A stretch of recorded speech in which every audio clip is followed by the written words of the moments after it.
नमस्कार, यो आकाशवाणी हो। समाचार सन्ध्या शर्माबाट सुन्नुहोस्।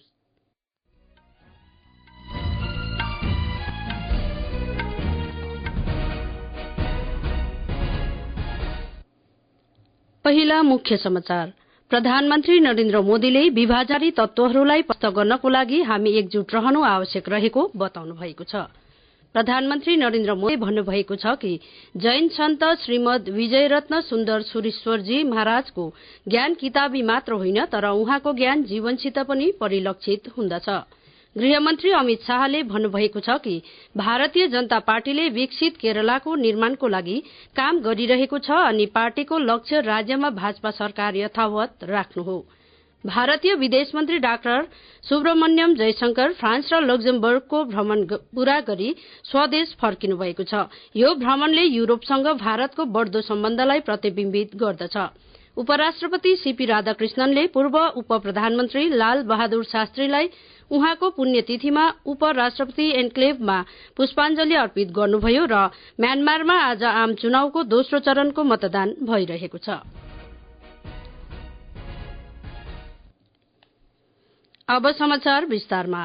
प्रधानमन्त्री नरेन्द्र मोदीले विभाजनकारी तत्वहरूलाई परास्त गर्नको लागि हामी एकजुट रहनु आवश्यक रहेको बताउनु भएको छ। आज गुजरातमा सोमनाथ स्वाभिमान पर्वमा आफ्नो सम्बोधनमा उहाँले भन्नुभयो कि जसले सोमनाथ मन्दिरको पुनर्निर्माणको विरोध गरेका थिए उनीहरू अझ पनि भारतमा सक्रिय छन्। श्री मोदीले अझ भन्नुभयो कि यी शक्तिहरूले भारत विरुद्ध षड्यन्त्र रचिरहेका छन् र यसैले देशवासीहरू सतर्क रहन पर्नेछ।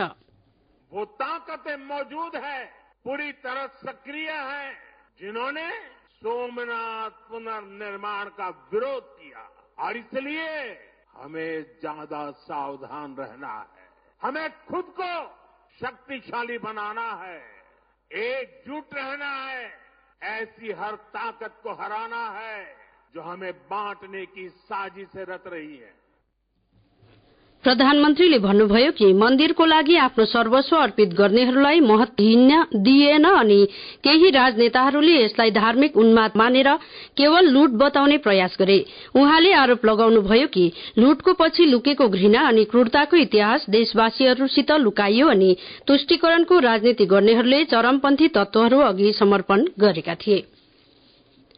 प्रधानमन्त्री नरेन्द्र मोदीले भन्नुभएको छ कि जैन सन्त श्रीमद विजयरत्न सुन्दर सुरीश्वरजी महाराजको ज्ञान किताबी मात्र होइन, तर उहाँको ज्ञान जीवनसित पनि परिलक्षित हुँदछ। श्री मोदीले श्रीमद सुरीश्वरजी महाराजको 500औं किताबको विमोचनमा आफ्नो भिडियो सन्देशमा भन्नुभयो कि व्यक्तित्व आत्मसंयम, सरलता अनि स्पष्टताको अद्भुत संगम हो। महाराज साहब ने ज्ञान को सिर्फ ग्रंथों तक सीमित नहीं रखा है, बल्कि जीवन में उतार कर दिखाया है, औरों को भी जीवन में उतारने के लिए प्रेरित किया है। उनका व्यक्तित्व संयम, सरलता और स्पष्टता का अद्भुत संगम है। श्री मोदीले भन्नुभयो कि उहाँको किताबहरूले मनुष्यको सबै समस्याहरूको सरल अनि आध्यात्मिक समाधान दिन्दछ। प्रधानमन्त्रीले भन्नुभयो, आज जब दुनियाँ विभाजन अनि संघर्षको दौड़मा हिँडिरहेको छ, यस्तोमा प्रेम नु विश्व, विश्व नु प्रेमको मन्त्र हामी सबैले अपनाउनु आवश्यक छ। प्रधानमन्त्रीले नवकार महामन्त्र दिवसमा लिएको 9 संकल्पहरूको चर्चा गर्नुभयो, जसमा जल संरक्षण, एक पेड़ माँ के नाम, मिशन स्वच्छता, लोकल के लिए भोकल, प्राकृतिक खेती, स्वस्थ जीवनशैली अनि गरीबहरूलाई सहयोग गर्नु सामेल छन्। गृहमन्त्री अमित शाहले भन्नुभएको छ कि भारतीय जनता पार्टीले विकसित केरलाको निर्माणको लागि काम गरिरहेको छ अनि पार्टीको लक्ष्य राज्यमा भाजपा सरकार यथावत राख्नु हो। तिरुवनन्तपुरममा नगर निकायको चुनावमा निर्वाचित भाजपा सदस्यहरूको राज्य सम्मेलनमा उहाँले भन्नुभयो कि विकसित भारतको मार्ग विकसित केरलाबाट भएर जाने गर्दछ। श्री शाहले अझ भन्नुभयो कि कम्युनिष्ट पार्टीको सारा विश्वबाट नै अस्तित्व समाप्त भइसकेको छ अनि कांग्रेसको शासन पनि पूरा भारतमा समाप्त भइसकेको छ। यूडीएफ और एलडीएफ न हमारी आस्थाओं को सुरक्षित रख सकते हैं, न केरल को सुरक्षित रख सकते हैं, न केरल को विकसित बना सकते। और मैं आज केरल की जनता को बताने आया हूं कि पूरी दुनिया में कम्युनिस्ट पार्टियां खत्म हो गई और पूरे देश में कांग्रेस खत्म हो रही। अब केरल के विकास का रास्ता नरेंद्र मोदी जी के नेतृत्व में एनडीए में ही है।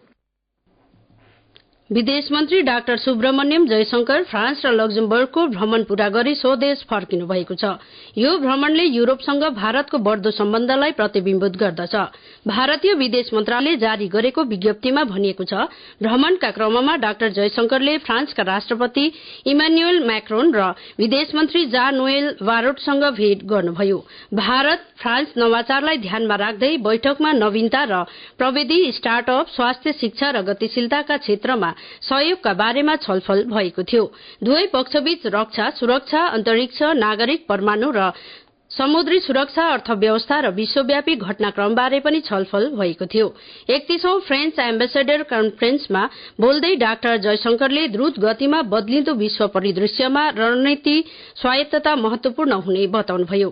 जयशंकरले भारत वाइमार विदेश मन्त्रीहरूको पहिलो बैठकमा पनि भाग लिनुभएको थियो। भेटवार्तामा फ्रान्स, जर्मनी र पोल्याण्डका विदेश मन्त्रीको पनि सहभागिता थियो। बैठकमा भारत र युरोपेली संघबीचको सम्बन्धलाई कसरी प्रगाढ बनाउने भन्ने विषयमा छलफल भएको थियो। जयशंकरले फ्रान्सेली सांसदहरूसँग पनि कुराकानी गर्नुभएको थियो। लक्जमबर्गमा जयशंकरले प्रधानमन्त्री लुक फ्रिडेन र उप प्रधानमन्त्री जेभियर बेटेलसँग भेटवार्ता गर्नुभयो। दुवै पक्षले राजनीतिक सहयोग, व्यापार र लगानी, वित्तीय सेवा, नवप्रवर्तन, डिजिटल प्रविधि र अन्तरिक्ष लगायत क्षेत्रीय तथा विश्वव्यापी विकासक्रमबारे छलफल गरेका थिए। जयशंकरले भारतीय समुदायलाई पनि सम्बोधन गर्नुभएको थियो। महाराष्ट्रमा 29औं नगर निगम चुनावको लागि प्रचार तीव्र बनेको छ। सबै राजनीतिक दलका वरिष्ठ नेताहरूले राज्यभरिमै र्यालीहरू गरिरहेका छन्। मुख्यमन्त्री देवेन्द्र फडणवीस अनि उपमुख्यमन्त्री एकनाथ शिन्देले पिम्परी चिन्चवाडमा जनसभालाई सम्बोधित गर्नुभयो। श्री फडणवीसले मेट्रो नेटवर्कको विस्तार योजनाको घोषणा गर्नुभयो। उहाँले धारावीमा एक र्यालीमा पुनर्विकास परियोजनालाई मलिन बस्ती पुनर्वास प्राधिकरणसित साझेदारीमा लागू गर्ने अनि सबै निवासीहरूलाई एकै स्थानमा आवास उपलब्ध गराउने घोषणा गर्नुभयो। उपमुख्यमन्त्री एकनाथ शिन्देले पनि कोल्हापुर अनि नासिकमा विरासतको संरक्षण अनि स्मार्ट शहरहरूको विकासका लागि समर्थन जुटाउनका लागि र्यालीहरू गर्नुभयो। शरद पवार अनि अजित पवारको नेतृत्वमा रहेको राष्ट्रवादी कांग्रेस पार्टीको गुटले संयुक्त घोषणापत्र जारी गरेको छ। घोषणापत्रमा निशुल्क मेट्रो अनि बस यात्राको वाचा गरिएको छ।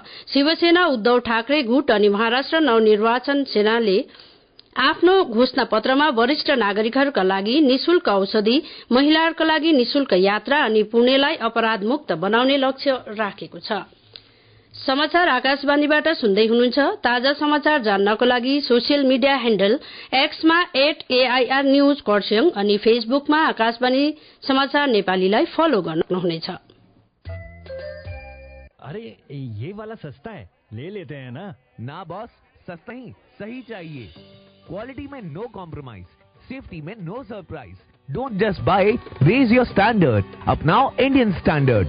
जी हाँ, क्योंकि स्टैंडर्ड है तो भरोसा है, और इस भरोसे की पहचान है BIS quality marks, ISI, CRS और hallmark. So be a smart consumer and raise your standard with Indian standards.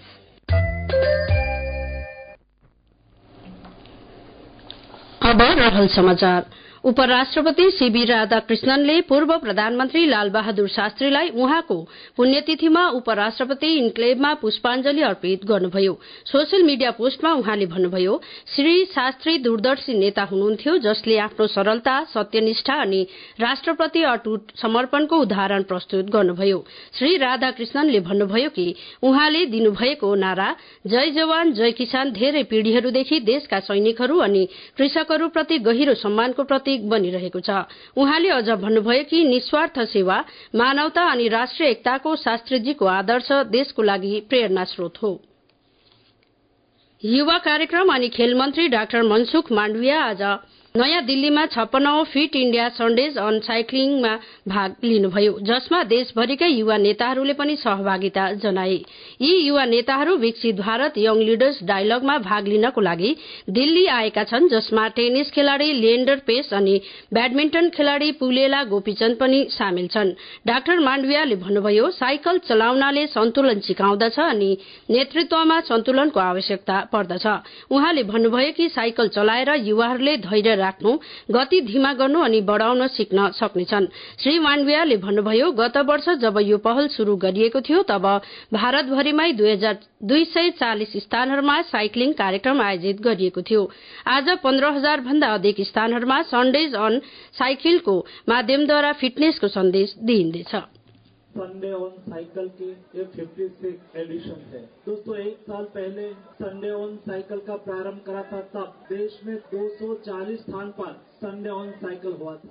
आज 15,000 से अधिक स्थान पर संडे ऑन साइकिल के द्वारा फिट इंडिया का संदेश देश के युवा दे रहे हैं। सोशल मिडिया प्लेटफर्म एक्सले स्वीकार गरेको छ कि यसले सामग्रीलाई मापदण्डको अनुरूप कायम राख्न गल्ती गरेको छ।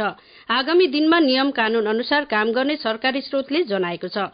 इलेक्ट्रोनिक्स एवं सूचना प्रविधि मन्त्रालयले एक्सलाई नोटिस पठाएर अश्लील सामग्री हटाउन आग्रह गरेपछि यो मामिला बाहिर आयो। यसमा एआई को सहयोगमा बनाइएको सामग्री समावेश थियो।